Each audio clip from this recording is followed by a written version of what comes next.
यहाँ पे बहुत सारे तरह के हैं, जैसे कि बुक्की है, पोस्ट है, वाइट है, चिट्टा है। सो उसके हिसाब से दवाई शुरू होती है। मगर बात यह है कि बहुत लोग ऐसा सोचते हैं कि बस ये 1-2 महीने में छूटती है। ऐसा नहीं है, थोड़ा लंबा सफ़र होता है, यानी 1 साल से 2 साल तक तो लगती है।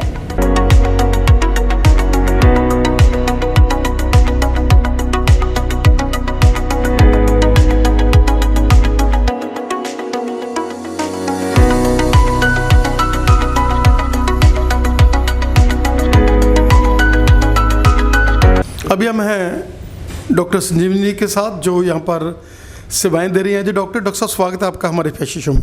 Thank you. डॉक्टर साहब, क्या कहना चाहेंगे कि ये सेंटर जो पिछले लंबे समय से आस्था का केंद्र बना हुआ है और जिसमें हज़ारों की गिनती में पेशेंट्स अपनी एक नई ज़िंदगी ले चुके हैं, यहाँ पर medical science, medical facilities, counselling और हर तरह की सेवाएँ जो उनकी की जाती है, और धीरे धीरे उनका जो नशा कम होता जाता है और एक दिन ऐसा आता है कि वो नशे से दूर हो जाते हैं। हाँ, या होता है। पहले जब भी पेशेंट आता है तो on the first visit properly history ली जाती है, फिर काउंसलिंग के लिए भी जाया जाता है। फिर वो जो नशा कर रहे हैं, जैसे कि यहाँ पे बहुत सारे तरह के हैं, जैसे कि बुक्की है, पोस्ट है, वाइट है, चिट्टा है। सो उसके हिसाब से दवाई शुरू होती है। मगर बात यह है कि बहुत लोग ऐसा सोचते हैं कि बस ये 1-2 महीने में छूटती है। ऐसा नहीं है, थोड़ा लंबा सफ़र होता है, यानी 1 साल से 2 साल तक तो लगती है। और सबसे बड़ी बात है कि ये जो सेंटर है, जो पहले लंबे समय से सेवा कर रहा है, यहाँ के काउंसलर, यहाँ का एटमॉस्फेयर, और यहाँ चेन बनी हुई है। एक पेशेंट ठीक हो कर जाता है और उससे आगे आगे वो पेशेंट्स को बताता है, क्योंकि यहाँ पर आप लोग उनको इस जोन में ले जाते हैं। जब आप उनसे बात करते हैं, उनके माइंडसेट आप बिल्कुल रिलैक्स करते हैं, तो उसमें एक नई ताकत बनती है। पेरेंट्स में भी आप उनको भी काउंसल करते हैं, अगर वो मैरिड है तो वाइफ को भी काउंसल करते हैं, और ओरा जिसके फ्रेंड्स हैं उनको भी आप बात करते हैं कि इनका आपने मनोबल बढ़ाना है, इनको आपने पॉजिटिविटी में लेकर जाना है। हाँ, होता है, क्योंकि खाली मेडिसिन से तो पूरी इम्प्रूवमेंट तो नहीं आती है। It's like 50-50%। 50% मेडिसिन का रोल होता है, 50% काउंसलिंग का होता है। जैसे कि थेरेपीज़ में फॉर एग्ज़ाम्पल अब हम MAT यूज़ करते हैं, लेकिन मोटिवेशनल एनहांसमेंट थेरेपी, जिसमें हम पेशेंट को ये रियलाइज़ कराते हैं कि नशा क्यों कर रहे हैं, what is the main reason. क्योंकि कहीं ना कहीं कोई ना कोई स्ट्रेस होती है या कोई ना कोई वजह होती है, उसके वजह से वो वीकनेस बनता है, उसके वजह से वो नशा करते हैं मोस्ट ऑफ द टाइम्स। सो वो what are the reasons, we will try to find out, like the core beliefs.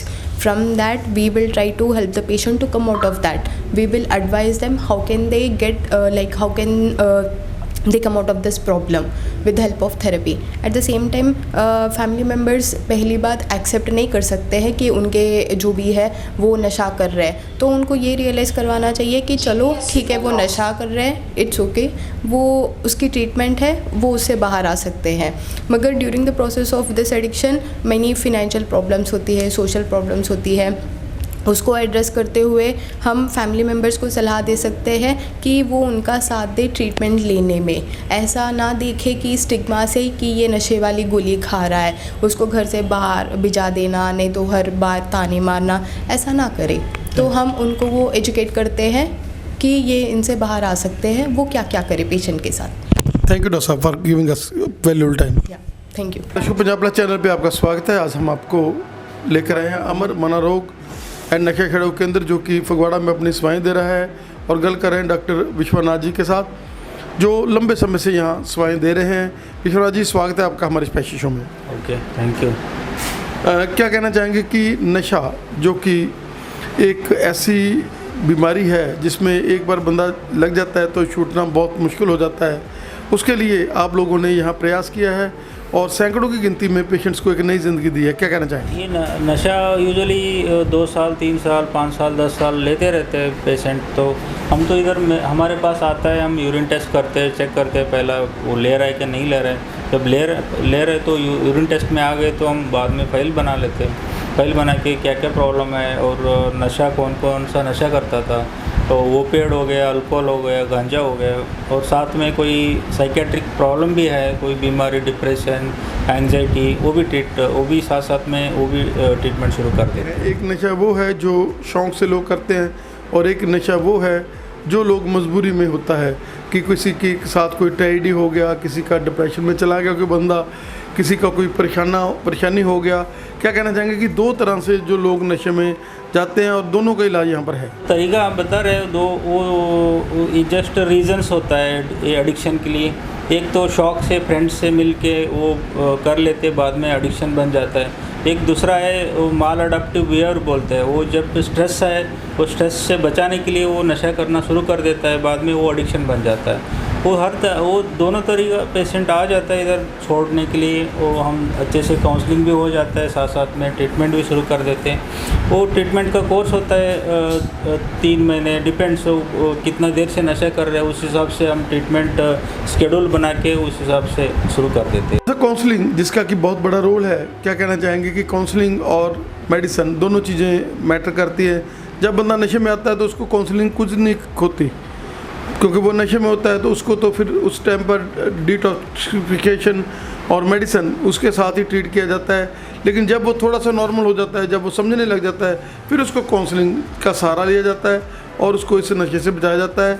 क्योंकि ये एक ऐसा हॉस्पिटल है अमर मनोरोग, यहाँ पर केवल डॉक्टर ही नहीं, काउंसलर्स और सारी टीम वर्क है जिसके साथ वो बंदा नशा छोड़ता है। काउंसलिंग का फर्स्ट टाइम काउंसलिंग इतना असर नहीं होता है, बिकॉज ट्रीटमेंट शुरू करते हैं साथ साथ में क्या क्या साइकेट्रिक प्रॉब्लम है, डिप्रेशन हो गया, एंजाइटी हो गया, ओसीडी हो गया, कोई भी साथ में प्रॉब्लम है, वो जब ट्रीटमेंट असर होना शुरू कर देता है, बाद में ही वो काउंसलिंग का इफेक्ट भी आना शुरू हो जाता है। तो स्टार्टिंग में काउंसलिंग का इतना ये नहीं देते, जब थर्ड और सेकेंड थर्ड फॉलोअप में काउंसलिंग का असर ज़्यादा आना शुरू हो जाता है।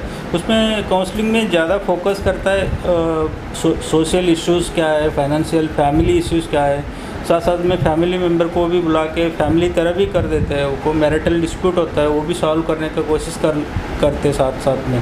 सो ये जॉब काउंसलिंग साइकोलॉजिस्ट करता है इधर। अगर बच्चे जो हैं वो मैरिज एज में होते हैं और पेरेंट्स को होता है कि चल इसकी मैरिज कर दो और ये ठीक हो जाएगा, क्या कहना चाहेंगे कि जब वो एक बार एडिक्ट है तो उस स्टेट में मैरिज नहीं करनी चाहिए और पेरेंट्स को उसको किसी बढ़िया डॉक्टर से पहले ट्रीट कराकर फिर ही उसको जीवन साथी को भी ज़िंदगी मतलब जो उसकी ख़राब ना हो? सही है, रिवेल करना चाहिए पहला, बिफोर मैरिज सब कुछ रिवेल करना चाहिए, तब पहला ट्रीटमेंट करवाना चाहिए। ट्रीटमेंट के बाद ही जब आदमी सेटल हो जाता है तभी वो शादी का बात होना चाहिए। ऐसा नहीं है ये नशा शादी के बाद अपने आप छोड़ जाएगा, ऐसा तो नहीं हो सकता है। ये तो ब्रेन डिसऑर्डर है, ये डिसऑर्डर पहला ट्रीटमेंट देना चाहिए, बाद में ही वो सब कुछ हैंडल करना चाहिए। जाएंगे कि अमन मनोरोग में आपने स्ट्रॉन्ग से स्ट्रॉन्ग पेशेंट, वैसे पेशेंट जो बहुत ज़्यादा दल में धसे हुए थे, उनको भी नई ज़िंदगी दी है और ये सेंटर एक रे फॉर होप जैसे हम बोल सकते हैं वो पेशेंट्स के लिए है। इतना रोज़ आता है हंड्रेड्स में, सो बहुत लोग इसमें ऑलरेडी छोड़ चुका है, नशा भी छोड़ा है और ये ट्रीटमेंट भी हमने बंद किया है। सो बहुत लोग उस वजह से फैमिली बहुत इम्प्रूवमेंट हुआ है। वो फैमिली मेम्बर भी बाद में आके हमको बोल के जाता है, मतलब हम पूरा ठीक हो गया हमारा बच्चा करके।